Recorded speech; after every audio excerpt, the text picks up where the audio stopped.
So moved. Second. And all those in favor? Aye. Any opposed? The ayes have it. Benefit, please open court. All rise.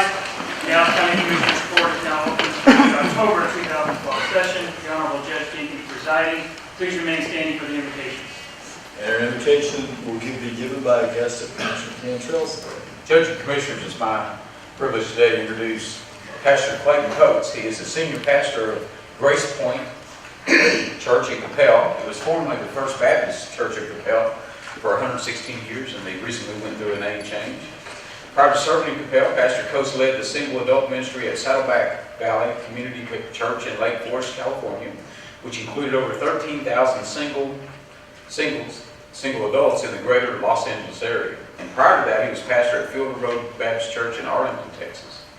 Clayton earned his bachelor's degree from Midwestern State University in 1998 and a Master of Divinity from Southwestern Baptist Theological Seminary in 2004. Clayton and his wife Allison have 5 children, Ella, Karis, Tatum, Tyler, and Annabelle. Pastor, we appreciate you being here today. Let's pray together. God in heaven, we understand that there are a lot of things to think through in the process. And Lord, as finite and human, we call upon you, much greater and bigger, the creator of all, the sustainer of all. And God, we pray for your discernment as we desire to be people of peace, to be constructive, to be civil to one another. God, may we love each other much larger than anything, any agenda item. God, may we show true love, brotherly love towards one another. God, we're a family in the city, in the community, in the county. God, we are just a big extended family. And so, Father, we pray for the family of Alex Zaki. Lord, and with news of his passing, God, we pray that you would comfort those family members. Father, that you would comfort friends that worked alongside him for many, many years. He was a faithful part of this local family. God, we pray for our Capel community. As Lord, in just a span of a few days, we lost 2 of our seniors tragically. But God, in moments like this, in moments of weight, in moments of decisions, in moments of crisis, we look to you because we need you.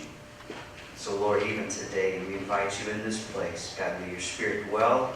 May you give us wisdom and discernment in all things. We pray these things in Jesus' name. Amen. Amen. Thank you, Pastor.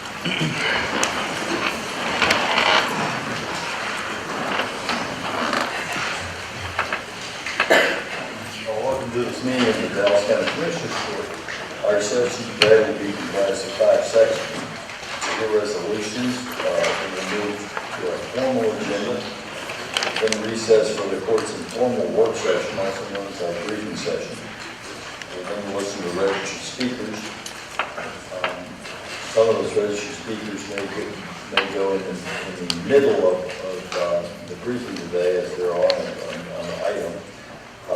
We will then convene in closed session to consider items as allowed by law. We got 3 resolutions today, and our first one this morning is from Commissioner Cantrell. Judge and Commissioners, Rowlett Fire Chief George Harris will be retiring here at the end of this month. And I did it on his behalf, and it will be presented at a ceremony coming up at the end of the month, and I'm looking forward to it. All those in favor? Aye. Motion carries unanimously. The next one's from Commissioner Garcia. Thank you, Judge, colleagues, members of the audience. It's my pleasure today to recognize someone that has done so much for not only Dallas, but Dallas County, and not only for the Latino community, but for the community as a whole. Someone that has dedicated his life not only to education, but for causes that affect us all. So it's my honor to ask Mr. Rene Martinez to come forward. He has some friends and families and one of the grandchildren here today. So we're going to ask them to come forward to the podium. And of course, I want to recognize with him today is former National President, Mr. Flores as well. So, Mr. Martinez, thank you for being here. And the resolution reads as follows. Whereas Mr. Rene V. Martinez was born and raised in Dallas, Texas, being a first-generation Mexican-American and was educated in Dallas public schools, received a BA in Latin American Studies, Spanish and History from Southern Methodist University, did a postgraduate work in public administration at SMU, and received his master's degree in education from Texas A&M at Commerce. And whereas he has been involved in public education as a community advocate and educator for the past 34 years in one of the original triennial committee chairs, helping monitor the DISD desegregation court order in 1971, and later co-chair of the Dallas Alliance Task Force that developed the 1976 school desegregation court order. And whereas, while serving as education director of the Dallas Chamber of Commerce, Rene was instrumental in developing and implementing the White House-recognized Adopt a School program and Leadership Dallas. He helped coordinate the implementation of the Magnet School program with Dallas ISD. And whereas Mr. Martinez has been in the forefront on championing issues that affect the quality of life for Mexican-American immigrants throughout his life, and in 1981, through his leadership with LULAC, led a coalition of community groups to raise funds for the establishment of various schools for children of undocumented workers who were unable to attend school because of the state laws. And whereas he has been an administrator, manager, college instructor, an entrepreneur serving on over 50 boards and commissions, including MAGLA, Tejano Democrats, United Way of Dallas, the Dallas Museum of Art, and the Dallas Concilio. He has previously been appointed to serve as Vice Chairman of the City of Dallas Planning and Zoning Commission and Vice President of the Dallas Parks and Recreation Board. Whereas he has served as a special advisor to the National President of LULAC and has been a lifelong member of LULAC, past board chair of the Dallas Concilio, appointed by LULAC to serve as a delegate representing the DFW area on the Instituto de Mexicanos del Exterior, and is also an adjunct professor at SMU and Texas A&M Commerce, teaching graduate and undergraduate courses in community and culture and diversity, and is currently coordinator for community outreach at DISD, helping the superintendent reach out to parents and identify the resources for the district. And whereas, as a Dallas ISD educator, Rene served as campus administrator at all 3 levels, elementary, middle, and high school, has been an instructional and communications specialist, director of youth mentoring, a special assistant to the superintendent for dropout prevention and community outreach, executive director of student and parent engagement with the Dallas School, coordinator for emergency operations, and retired as a coordinator of community outreach.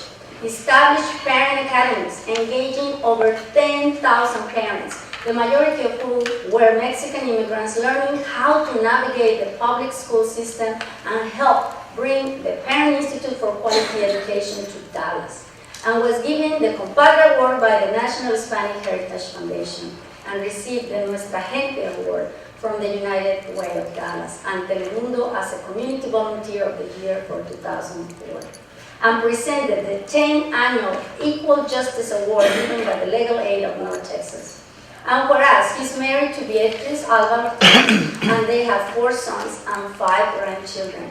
With his official retirement, he will be devoting more time to his granddaughters, family, and special projects of his choosing. Now, therefore, be resolved that the Dallas County Commissioners Court officially gives a special recognition to Rene Martinez for his years of dedication to changing the landscape of Dallas community by his political and social activism, and extends sincere appreciation for his contribution in the fields of education, political empowerment, business opportunities, and for participation in more than 40 nonprofit and governmental boards and commissions to help improve the quality of life for the citizens of Dallas County. We send our best wishes for success, good health, and happiness in your retirement. Mr. Martinez, I'm very proud of you. Second. All those in favor? Aye. Motion carries unanimously. I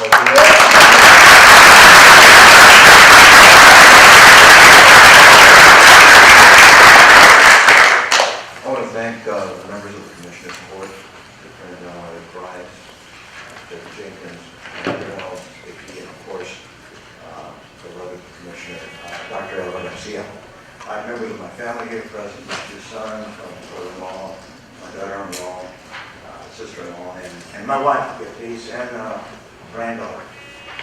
All those accomplishments, I guess, just come with old age. But I really want to commend you as public servants.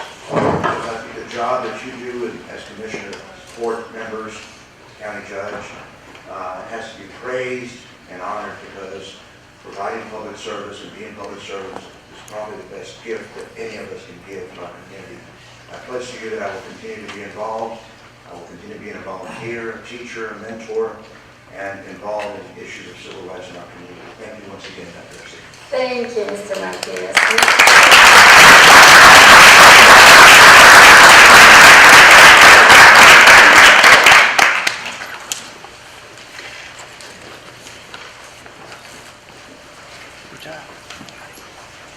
And our last resolution It's from you. is also And I'm very honored to, give this resolution to someone that has worked for Dallas County for many years of service, and that is Miss Linda Reese. Miss Reese, could you please come forward with your friends, family, and delegation?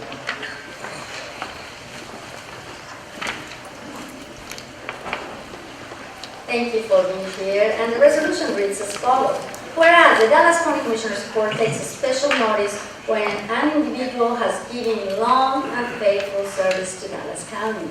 And whereas Linda Reese was born in Meadow, Texas, with 8 sisters and 1 brother, and attended Witherall High School in Witherall, Texas. And Linda is married to Frank Reese, has 2 loving children, Andy and Selena, and has been blessed with 3 grandchildren, Paul, Lauren, and Emma, with whom Linda is looking forward to spend some time with.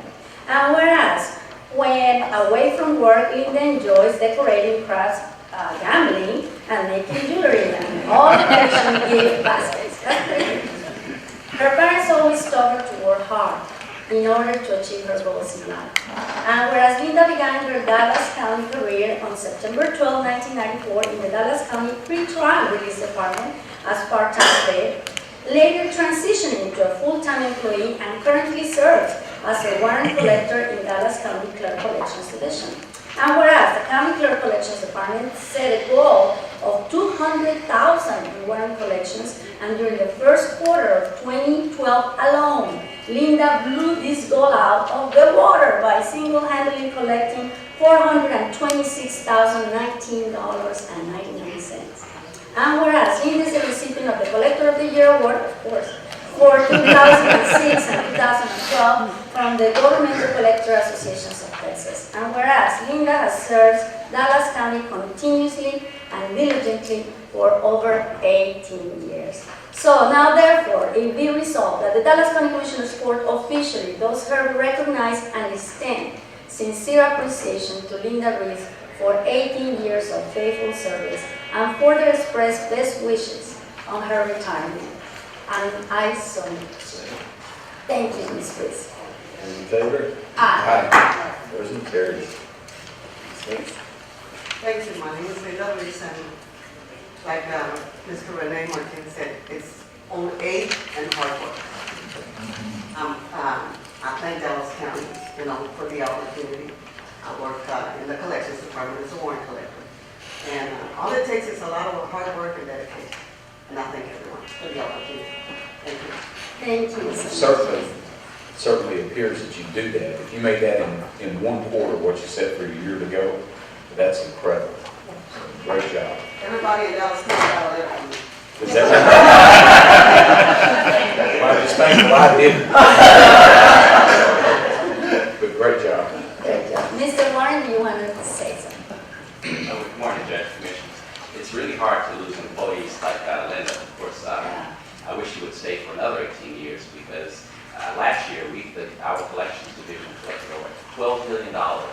And a fine isn't a fine unless it's collected. And Linda and my wonderful staff in our collection, they really understand and they really work their hearts out. I really appreciate the job that Linda has done, but also her manager, assistant manager, actually her former manager, Tia Davenport, and Rhonda, her new manager, Rhonda, and the assistant manager, Lowe. They really work together as a team to put men in the Dallas how much recovery in our budget prices is because of the work that my collection division have done.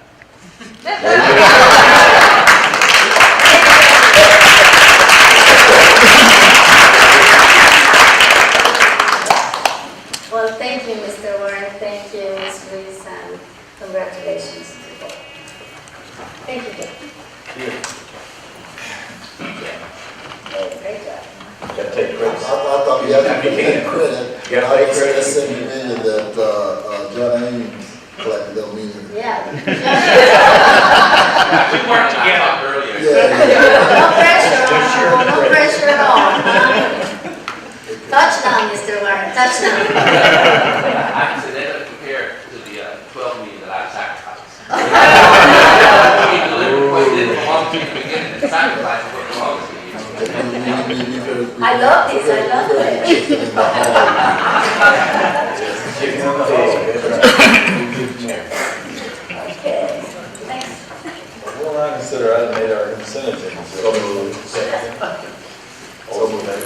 I just wanted to make, thank you, Rich, yes, I'm moving to.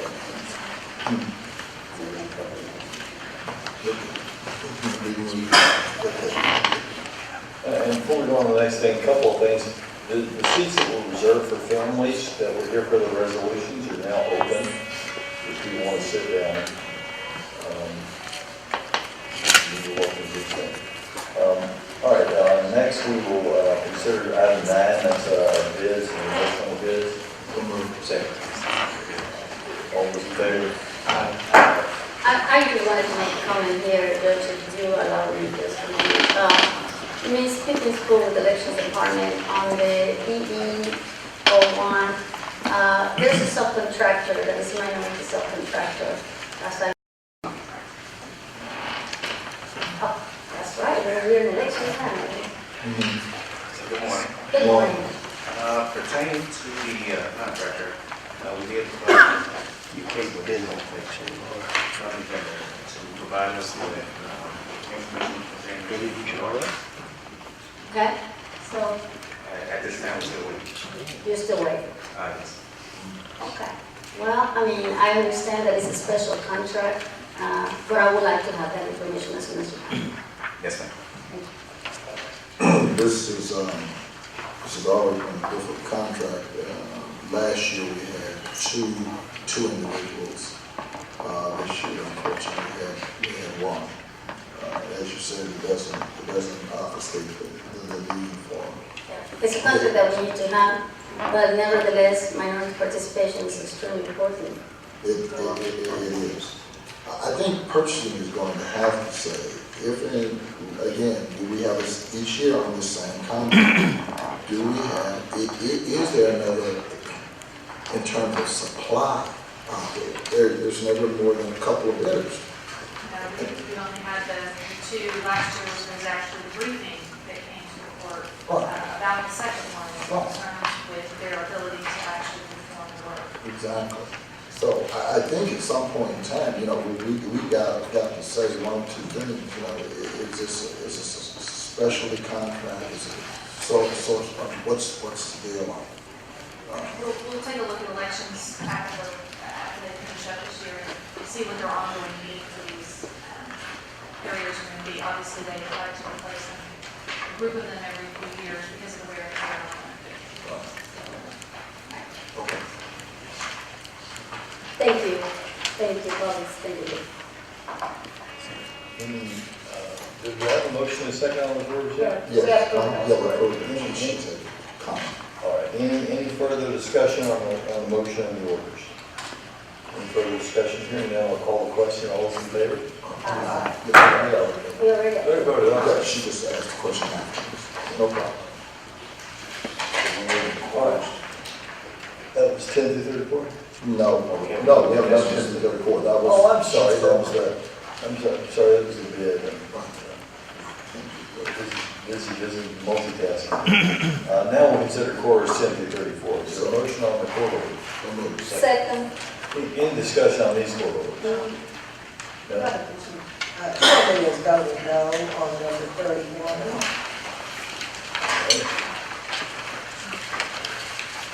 Okay. Number 17, we got a copy of the contract, yesterday afternoon. Would you like to address what happened with that, why it was so late? I understand it was supposed, however, it was not in there. Yes, ma'am. We went ahead and actually turned those in. I think they have to be signed, reviewed. They have to official signature by the Circle DA's office.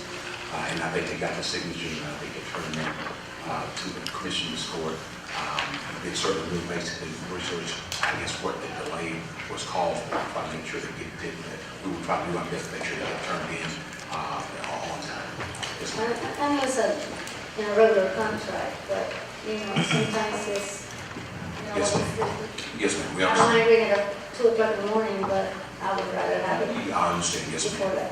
And I appreciate Commissioner Garcia's comments. I too called on that on number 17.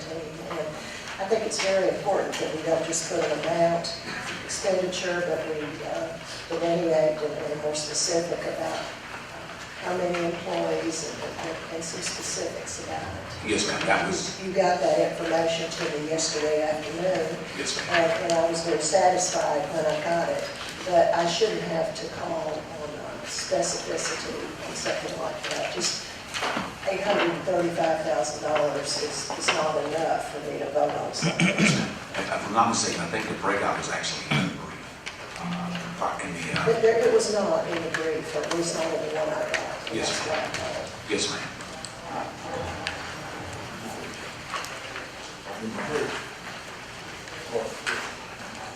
Any other comments on the orders 10 to 34? Hearing none, I'll call the question. All those in favor? Aye. Except for number 3.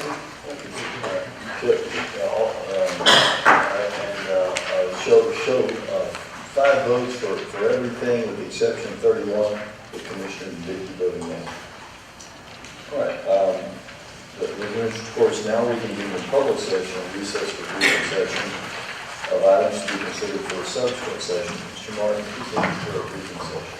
Point Judge Commissioners, item 1 is County Judge employee of the month award winners. I'd ask these award winners to stand when I call their name. First is Auditor's Office, Mr. Bill Irwin. Health and Human Services, Ms. Christina Velez. Homeland Security, Mr. Larry Thompson. Justice of the Peace 3-2, Ms. Mary Angie Flores. From Juvenile Department, Savannah Carrillo. Operations, ASC, Julio Kuhn. Operations, Janice Rell. Operations Security is Mr. Leonard Miller. From the Sheriff's Department, Mr. Stephen Smith. And from the Truancy Court, Ms. Talisha Wells. Could I ask these members to please stand up, please? They're here. No, because they're all hard work. They're all hard working, that's amen. Congratulations. Let's give them all a hand anyway.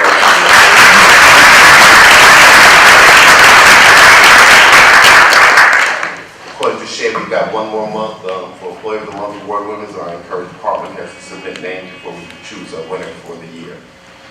Item 2, Health and Human Services recommends approval of agreement between HHS Older Adult Services Program with the Independent Nutrition Sites in DeSoto, Garland, and the Deaf Action Center. Item 3, Human Resources. I'm going to come back to that one if you allow me. Item 4, Dallas County Behavioral Health Leadership Team recommends approval of the 5-signature letter to the Dallas County Hospital District Board of Managers for consideration of the Enhanced Emergency Services Project. I don't know if Commissioner wanted to comment on that. I think it speaks for itself. We talked about this in terms of call out for the BHLT and for the whole mental health piece. And so that speaks for itself. It's an encouragement to the hospital district to embrace it. And I just want to make a comment that I want to thank, of course, the North Texas Behavior team and Commissioner Spratt's leadership on this issue. Of course, as always, Ron Stretcher is in the audience, which is our liaison between the North Texas Behavioral Health Authority and the leadership team, and of course our chair, Dr. Richard Scott, for working on this. I mean, it's a complicated issue, like the Commissioner said, but we're working through it, and I think this is a great letter to sign, just to be sure that everyone knows, the behavioral, Texas mental health community, there's interest on us to have the partnership and benefit them as well. So, thank you, Commissioner Price. Item 5, engineering project management, that item has been pulled. 6, public works, 6A, recommends approval of the MCI transportation funding commitments for the recommended projects and adjustments as shown in Division 17 and attached programs in your briefing. Item 6B, Darrell, I just want to thank Commissioner Dickey for working on North Haven Trail and how we're working together on that to make that happen, particularly for funding. For the funding and the connectivity that we hope to come Absolutely. from that, Commissioner Control, so Good. please do us. great progress. Since we're on the subject of trails, come on Dallas, let's get together on this shared bike lane deal. I tried the shared bike lanes and they work great. You can go Katy Trail through downtown and go around White Rock and go back to Katy Trail. But we need to get bike friendly. So I'm just reaching out to my friends across downtown. Let's help out on that. They're working hard on it, Judge. It may not be as easy with four agreeable topics like you have here.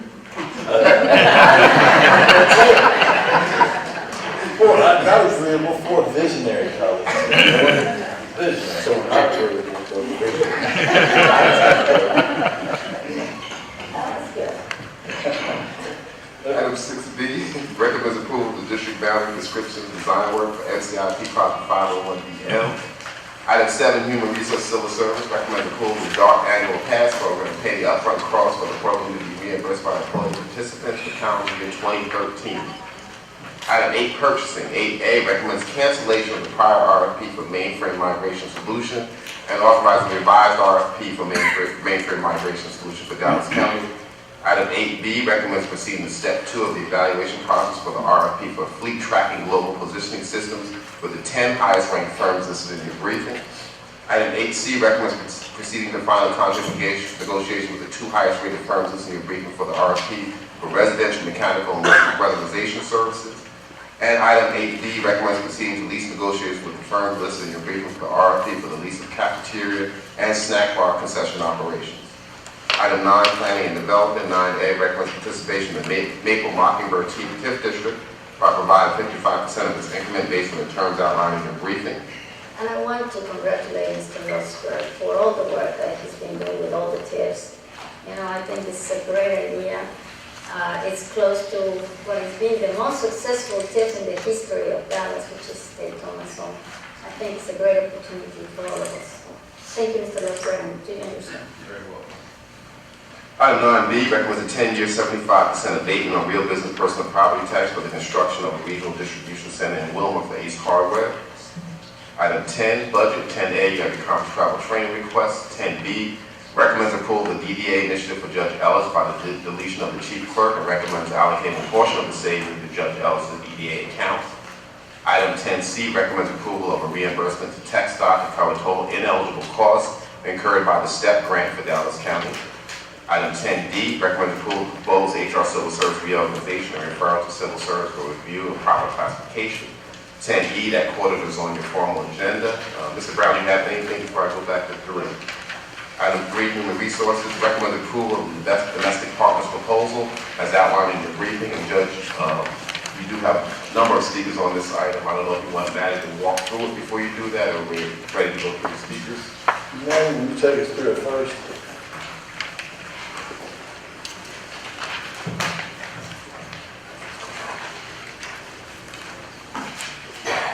These recommendations are the recommendation of the floor of Dallas County Employee Benefits Program, Dallas County Benefits Program.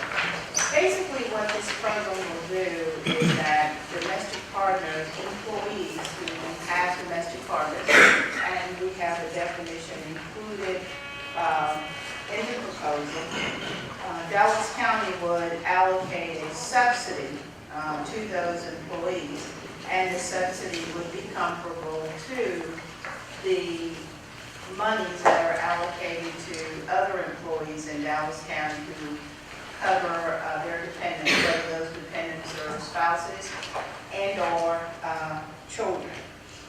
So the subsidy would be comparable to what is allocated to other employees. The the domestic partner of a county employee would be if they purchase an insurance policy for medical coverage, they purchase that policy from an independent company as an independent policy, they would receive that subsidy. They will not receive the subsidy for other employer-sponsored programs. If a Dallas County employee opts out of the county program and is covered on their domestic partner's medical insurance program, then they would receive the same $100 subsidy that other county employees receive for the same amount. And that pretty much is the essence of the program. Probably in terms of the definition, just keeping in mind that domestic partner is not defined as just same-sex. It's basically defined as two individuals basically who have a close financial intimate relationship. They have to be 18 years and older. They have to live in the same household for at least 6 months. Neither of whom are married or related by blood, and also under Texas law, the individual will not be prevented from marrying an employee on account of blood or prior undissolved marriage to another. So, in essence, that's basically, in summary, that's pretty much our program. More details will come out in the proposal. We will look at it, approve, we will look at implementing the program effective January. Dr. Taylor, the impact on operation is minimal. Commissioner, we believe that the impact on the operation will be, we believe actually less than about $100,000. We don't know exactly how many employees we have that would be impacted by this. We simply base those numbers on what we have seen happen in other public entities that offer the same kind of benefit. And on that, we've got some precedent from the city of Dallas and Hartford on what the economic impact to our budget would be. I believe it will have a tremendous positive impact on our workforce. But we can discuss that in the commissioners' time for discussion. At this point, unless there are any other questions of Maddie, Just one, Dr. Taylor. You know, the subsidy obviously will be monitored with documentation that it will be required. Can you go a little bit through that? Yes, there is substantial documentation that will be required. There's an affidavit that has to be signed. There's certain requirements on that affidavit that has to be put forward. And it's very much like if you were placing a spouse on your program, you have to document the relationship, you have to show the marriage license. Here you would have to sign, but the individual and the domestic partner would have to sign an affidavit.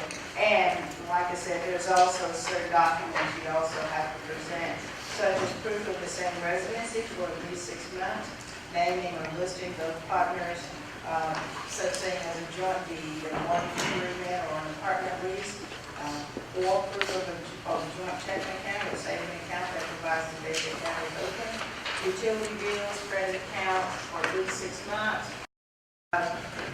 Designation as a primary beneficiary for life insurance, a primary designation, a will, birth certificate, certificate of adoption, as far as children are concerned. So a lot of the stipulations, there's some of the same stipulations that you would have to show if you were adding a spouse to the program, but there is an affidavit that one would have to present.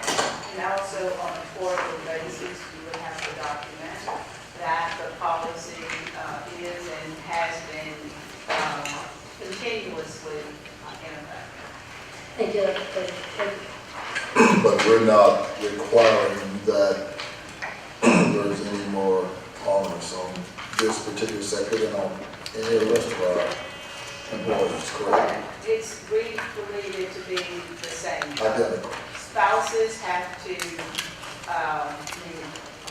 legal spouses, they have to bring in a marriage certificate. They also have to show documentation as well. So we believe documentation is common. Judge, on your actual policy, you do state that it must provide 2 documents showing the proof. Yes. On your actual affidavit, if you look at each area of what you're telling them that they're required to show, Yes, I saw that. there's or after each one. So you need to designate on there 2 or more documents from the following, so that they know it takes I did 2. see that. Any other questions, comments? Before Maddie, I'll give you an opportunity to speak after the speakers and others. Questions for the public. Because I love her so much, I call her Maddie, but I should say Dr. Taylor. I apologize for that. All right, that being the case, let's go to our public speakers. Bailey, please read the rules of deployment. All Commissioners Court attendees are hereby advised that this meeting is conducted in accordance with the revisions of the Dallas County Code, Section 74-71. Visitors and registered speakers are to preserve order and decorum at all times. Personal, profane, or slanderous remarks are not appropriate and will not be allowed at any time during this public meeting. Any and all applause to be kept brief in observance of time constraints. Disruptive visitors and registered speakers may be removed and are subject to the penalties provided in the State of Texas Penal Code Sections 38.13, 42.01, and 42.05. Registered individual speakers are limited to a maximum of 3 minutes, and the maximum discussion on any one topic is limited to 30 minutes. And our first speaker on this matter, we have a speaker on unrelated to county business matter, and we'll hear from that speaker at the conclusion of our briefing agenda. But our first speaker on agenda item 30 is Ms. C.C. Cox.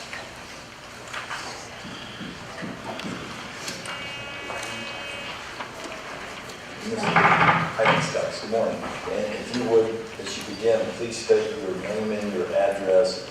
You'll hear a beep. When you hear the second set of beeps, finish your thought for us. You don't need to stop. Just finish your thought. Absolutely. I'm C.C. Cox, the CEO of Resource Center Dallas. The address is 2701 Reagan Street in Dallas, Texas. I do live and work in Dallas County. Before I begin my remarks on this particular issue, I would like to express my thanks individually and as a representative of Resource Center Dallas for the service that you all provide. It's long hours and hard issues, and you are always responsive to our requests regarding various matters. I appreciate that. What you are considering today in terms of offering health insurance coverage for domestic partners is moving toward equity, and I applaud you for that. You'll be offering a benefit that the majority of your employees already have, and you are offering it, considering offering it to a group of employees defined in your definition as domestic partners who do not currently have the ability to have this subsidy toward health insurance, and we all know how important that is to care for ourselves and our families. You're operating within a system in which the federal tax laws, the state laws, and the PEBC, in which you are a member, are not making this a perfect world. So even what you're doing is not a perfectly equitable benefit, but you are doing the very best you can within the confines of that system, and I applaud you for that as well.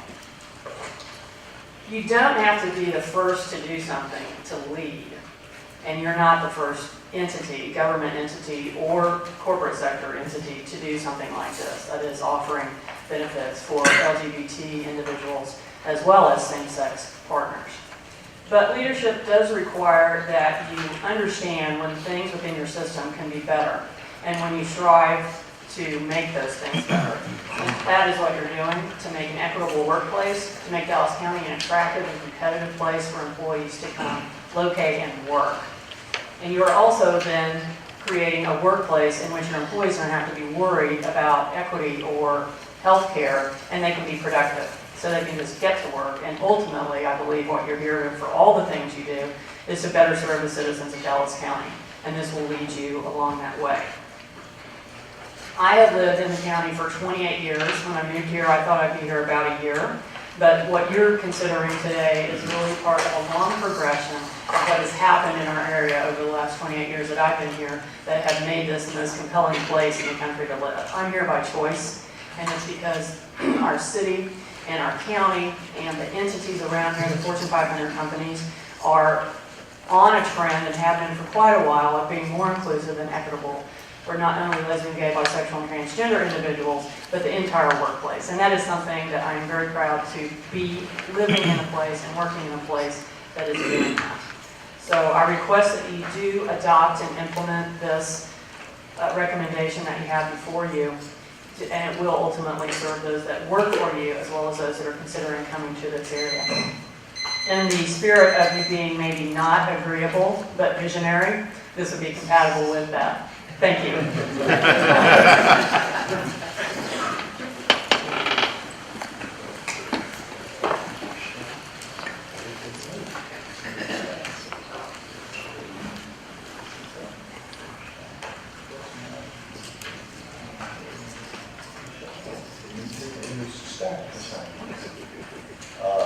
I'll just pushing in the shacking comment, but that's okay.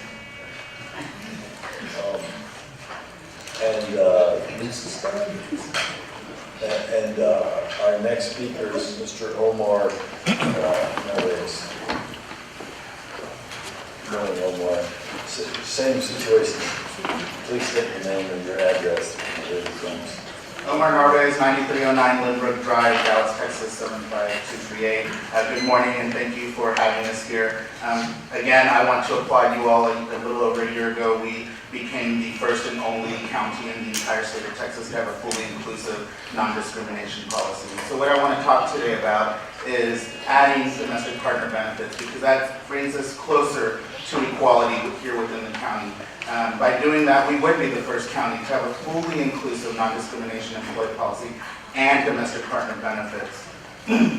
This is about equality, and I think you all understand that and get that, not just for lesbians, gays, bisexual, transgender people, but also for opposite sex couples that don't want to get married, that choose to just live together and have a life together any other way, any way that they feel that they can. I've been with my partner next month, it'll be 17 years. And I was approached by this county when I had lost my job a few years ago to come work here. And the reason that I didn't apply and didn't go after it is because the county didn't offer domestic partner benefits. I have to cover my partner in benefits in the business that he's working in. And that's something that we as individuals want, is to just have a good job, take care of our families, and live a good life and live in this county that we love and cherish. There's so many good things about this county that we do. So that's what I wanted to tell you about was my story, which is that a few years ago that I did lose my job. And I had to really think about it. And my partner and I really had to look and struggle and make sure that I would be covered. And that's what's going on in Dallas County, is you want to make sure that all the employees here want to stay, because we know it's very expensive to hire new employees and train them and get them going in the county work. But we also want to be able to recruit people. We want to keep talent and bring talent into Dallas County. Dallas County is probably the best county, in my opinion, in the state of Texas, and probably one of the best in the country to come and work and to live and to prosper. By adding these domestic partner benefits, you are telling the world, you're telling the country, you're telling all of our citizens that this is the place to be. This is where you want to work. And these are the ideals that we believe in as a society here in Dallas County. I want to thank you again for all your work, for everything that you've done for not just my community, but for all communities here in Dallas County. And I'm asking you to please consider and please vote for adding domestic partner benefits so that the employees of this county can be just like me and have domestic partner benefits for their partners. Thank you very much.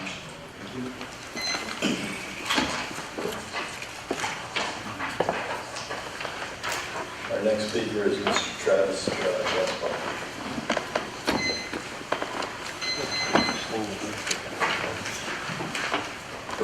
My name is Travis Gasper. I live at 11024 P Lane in Dallas. Thank you, Judge and Commissioners, for the opportunity to be in front of you today. I am a board member of Equality Texas, and Equality Texas envisions a state where all Texans are treated equally with dignity and respect. Inclusive health insurance benefits get Dallas County one step closer to that vision. There are 2 reasons this proposed policy deserves your support. First, Dallas County has more same-sex couples living here than any other county in Texas except for Harris. 14% of those couples are raising children. We can strengthen families by providing them access similar to the health coverage that you and other county employees enjoy. Stronger families make for a stronger community, and that's good for all of us. Second, as we look to keep and attract the best employees in Dallas County, we can take a page from the most successful companies in the U.S. 80% of Fortune 100 companies offer domestic partnership benefits.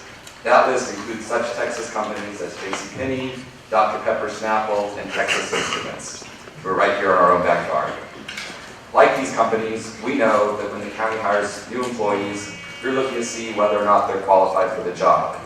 We want people who love their job. It doesn't matter who they love when they're off the job.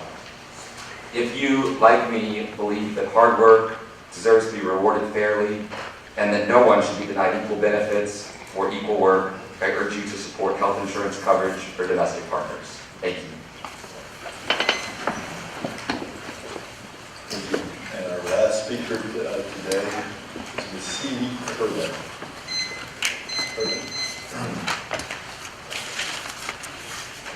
My name is C.D. Kerwin.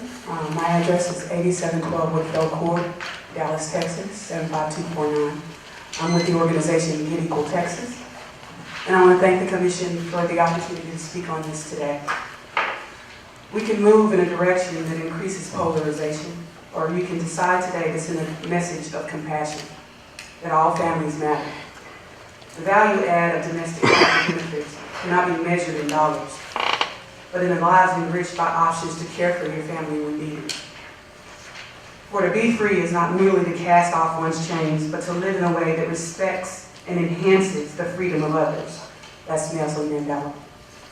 This is not a business decision, but an issue of humanity.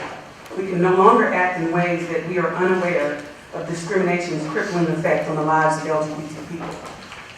Tolerance is essential to progress. Breaking down walls and allowing justice to find its way into law is not only historic, but critical in building a productive community. This decision sets a precedent and often shapes the lives of those who benefit from a more inclusive workplace.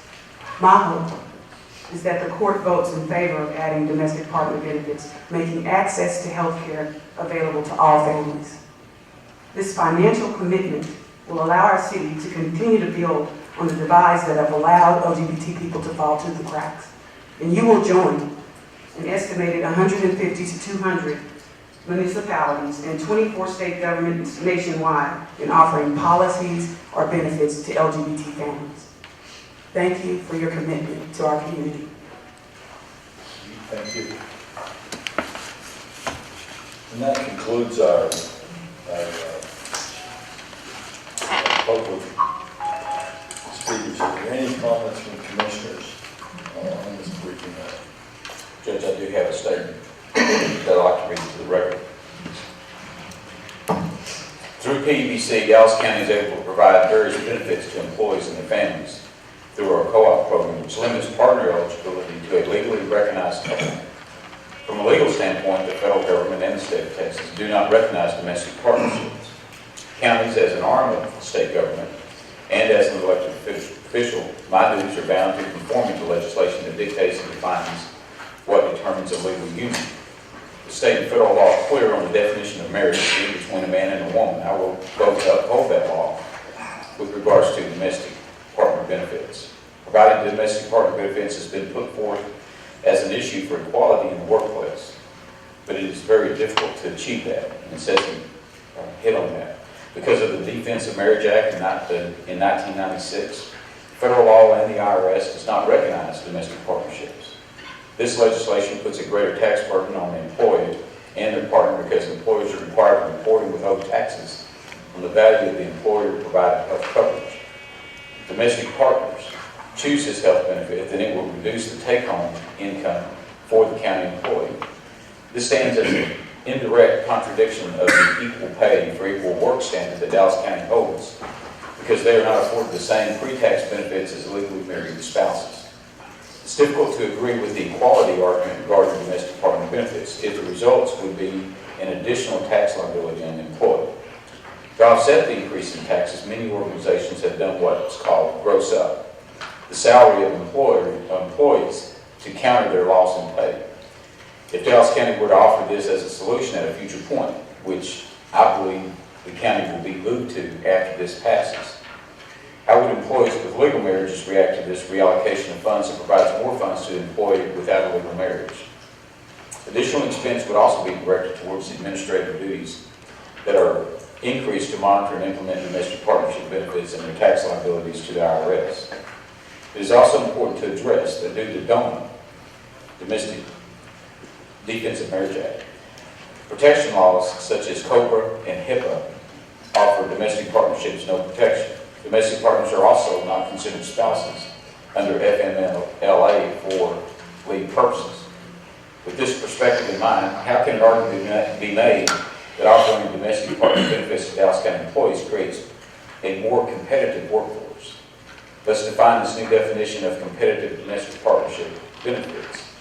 You must pay more for more expensive insurance rates outside of the county pool. There's a decrease in net income due to increase in tax withholding. There's no protection under COBRA benefit laws. It's subject to stringent verification requirements, and it's not covered by FMLA. How is this benefits package an attractive offer to potential employee candidates? With all that said, moving forward with domestic partner benefits at the county, Dallas County, is merely a political agenda that is being pushed by those seeking favor with a certain group of voters. Thank you, Judge. I'm with you, Shaq.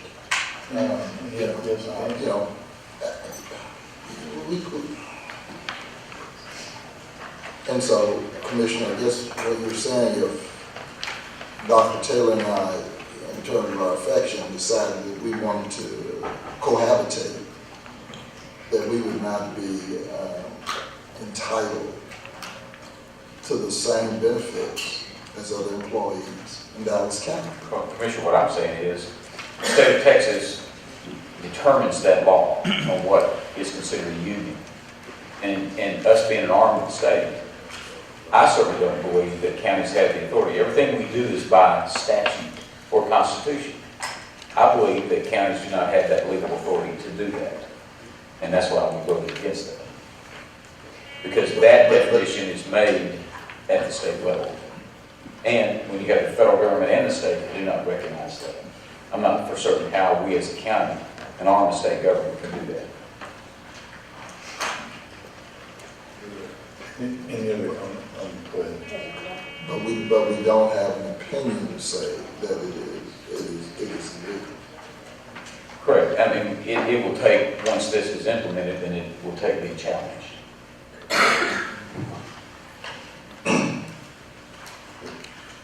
If I could, let me break this down in human terms. There's a county employee who is a woman who has 2 children with those children's father, and she lives with that man who, for reasons that are their own business, doesn't want to get married. That man works in construction. That woman has talked to me, and that woman is saving money for those children's college. She is one construction accident away from those children not going to college. That's what this is about.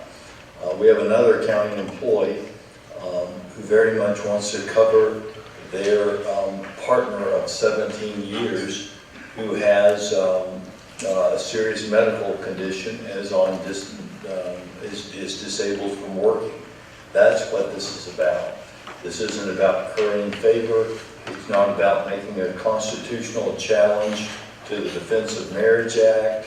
It's not about anything but trying to promote the very best workplace that we can promote for our employees, trying to retain good employees, trying to attract good employees, and taking care of those 6,000 people who work for Dallas County.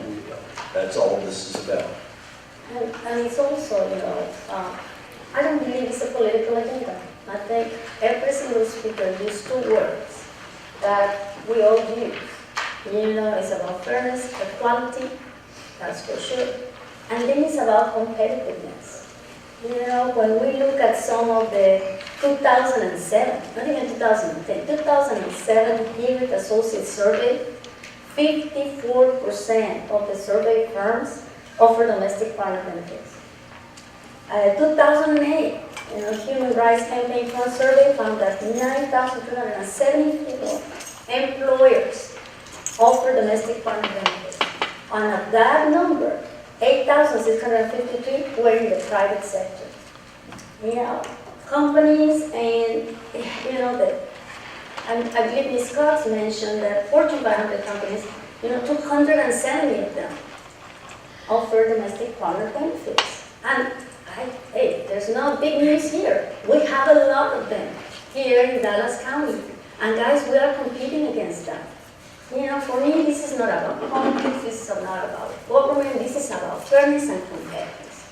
And that's what we offer. Last year, we passed our non-discrimination policy, and in my view, we're simply catching up. We're catching up to the times, we're catching up to the rest of the world. And for me, offering the domestic partner benefits, we stay competitive, and we stay healthy as well in the private sector. Studies, city after city shows there's not that many employees at this point that will probably request these benefits. So it's time to move on. If we could have done it in any other way, Commissioner, we probably would have done it. But this is the way we're ready to go on. And the reason I even brought up the whole fiscal impact is that on operations, when you talk about $53 million, is that where we are? About $53 million. She says $100,000 is tremendous. I want to put it in perspective, because I don't want anybody to say, wow, I said $100,000 versus $53 million. Right. No. So, in closing, this is the right thing to do. We're catching up with time.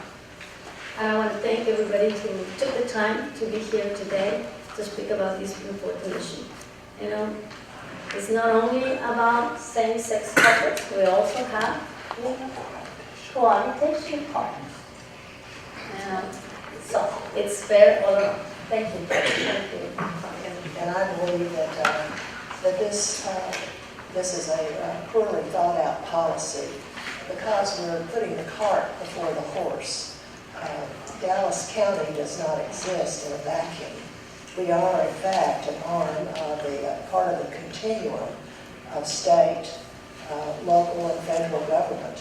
And the fact is, our state and federal government do not recognize marriage, nor do they recognize family leave, nor do they recognize HIPAA for partners, nor do they recognize COBRA for partners. This state and the federal government need to recognize marriage in order for us to do this.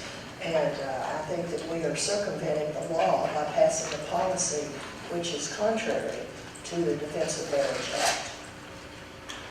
Well, thank God we're not waiting on federal government, because of the institution of slavery, we never would have gotten there.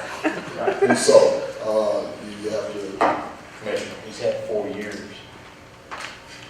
He's about to have 4 more. He's had 4 years, Commissioner. I haven't seen anything change. Yeah, well, the institution of slavery, they had 400. I'm talking just 4 years. Okay, I think in many ways we're all waiting for the federal government. If there's no other comments, I'll call the question. Actually, this is that's right. We will have a court order on for next week for the court to consider this item. And yes, sir. Getting ahead of myself, I've got a dinner tonight with the CEOs of AT&T and ExxonMobil, and I was hoping to get ahead of one of them. Do it next. Okay. Judge, that concludes your briefing agenda. You still have one speaker. We do. We have one more speaker. We have one speaker, and that speaker is Mr. Philip Lockhart. Mr. Lockhart, you've heard the rules of decorum. No reason to read them again. You've been here during that, right, sir? Yes, sir. Please come on up.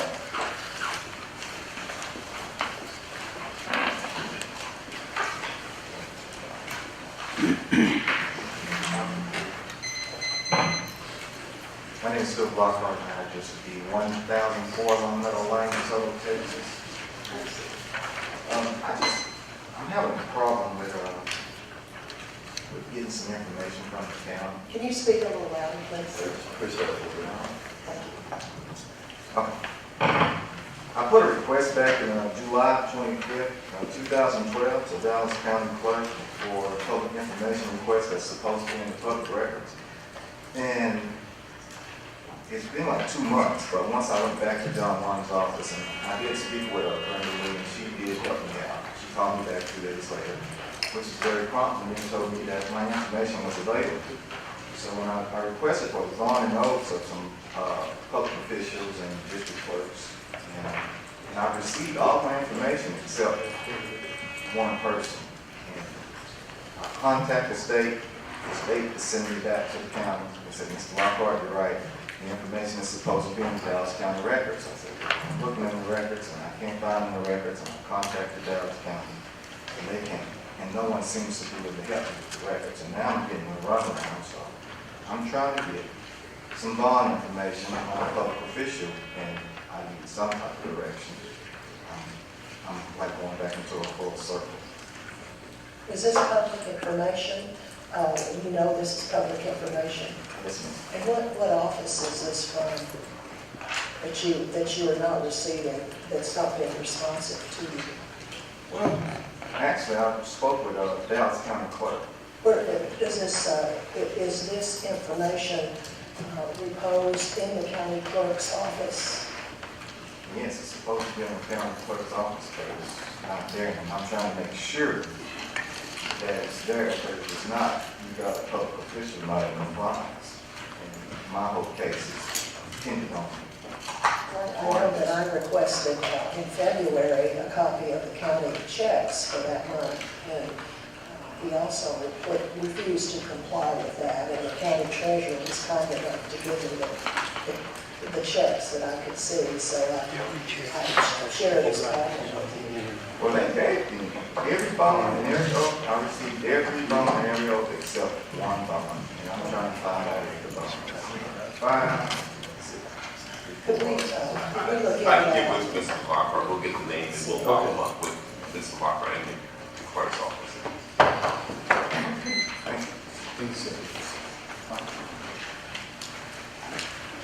All right. We're now reconvening on recess for our executive session. We have a brief agenda for our closed session. You should return quickly. The court's now reconvened in public session and recess for the closed session to update the chapter 91 of Texas Government Code of any action as a result of closed session will take place in a open session. We can have closed session